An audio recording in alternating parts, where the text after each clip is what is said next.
من النجف مراسل الحرة راجي نصير. راجي، أهلا بك معنا. بداية، نواب ووزراء كتلة الأحرار توجهوا للقاء السيد مقتدى الصدر، هل من معلومات عن فحوى هذا اللقاء؟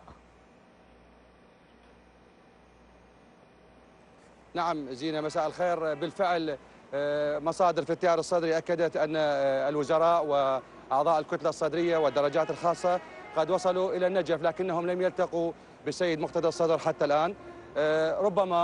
ربما والمصادر تقول هكذا، ربما السيد الصدر لن يستقبلهم في مقره أو ما يسمى بالبراني في منطقة الحنانة بالنجف، وبالتالي ربما يذهبون غدا الساعة 10 صباحا إلى مرقد السيد محمد صادق الصدر في مقبرة وادي السلام للاعتصام هناك لمطالبة السيد مقتدى الصدر بالعدول عن موقفه. حتى الآن لا تبدو هناك مظاهر ربما تساهل في موقف السيد مقتدى الصدر.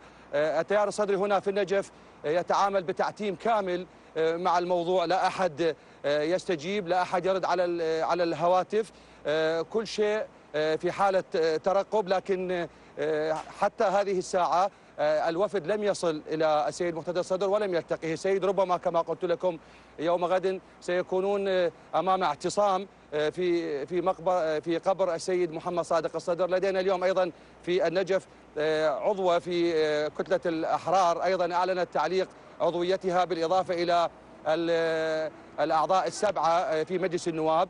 هناك بعض التسريبات تقول أن موقف السيد الصدر، وإن كانت غير رسمية التسريبات، تقول هو جاء على خلفية إعلان أحد النواب أن كتلة الأحرار صوتت بموافقة السيد مقتدى الصدر ونسب الأمر إلى رئيس الكتلة. نفس المصادر حملت رئيس الكتلة مسؤولية الحرج الذي وقع فيه التيار الصدري وكتلة الأحرار، باعتبار أنه عندما خرج في إحدى الفضائيات واتهم أغلب الكتل السياسية بالتصويت وبالأسماء، بالمقابل واجهته عاصفة من الاحتجاجات من الكتل الأخرى، وضعت الكتلة الصدرية في موقف حرج، دعتها إلى الكشف عن أوراقها. السيد مقتدى الصدر منذ البداية لا يريد أن يربط حركة كتلة الأحرار به شخصيا وبآل الصدر، حتى عندما اختار اسم كتلة الأحرار أراد أن يبتعد عن مصطلح الكتلة الصدرية، وبالتالي يبقى هو في عمله الديني وتبقى الكتلة في عملها السياسي. لا يريد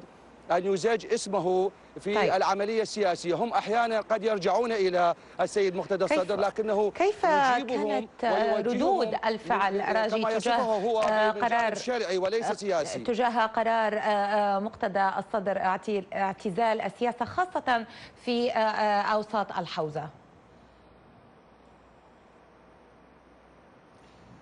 زينة، يعني إذا سمعت السؤال جيدا، قرار السيد مقتدى الصدر الذي صدر في وقت متأخر من الليلة الماضية جعل الكتل السياسية هنا الشارع في حالة ترقب، باعتبار أن الكتلة الصدرية ليست كتلة صغيرة، والتيار الصدري يعني لديه في مجلس المحافظة يعني 3 أعضاء ربما أو 4 أعضاء، وبالتالي في البرلمان أيضا لديه مرشحين. بعض مرشحي التيار الصدري علقوا لافتات ربما لا تحمل أرقام ولكنها تحمل أسماءهم وتحمل شعار التيار الصدري، وبالتالي الجميع هنا الصدريون هنا في حرج والشارع في حالة ترقب. لا يعرف إلى أين ستنتهي الأمور. نعم.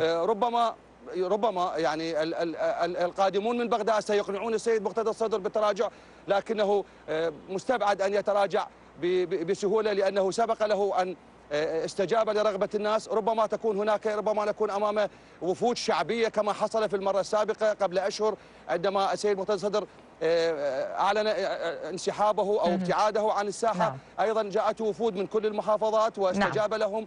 كنت معي مباشرة من النجف مراسل الحرة راجي نصير، شكرا جزيلا لك. مشاهدينا، وينضم إلينا الآن من بغداد رئيس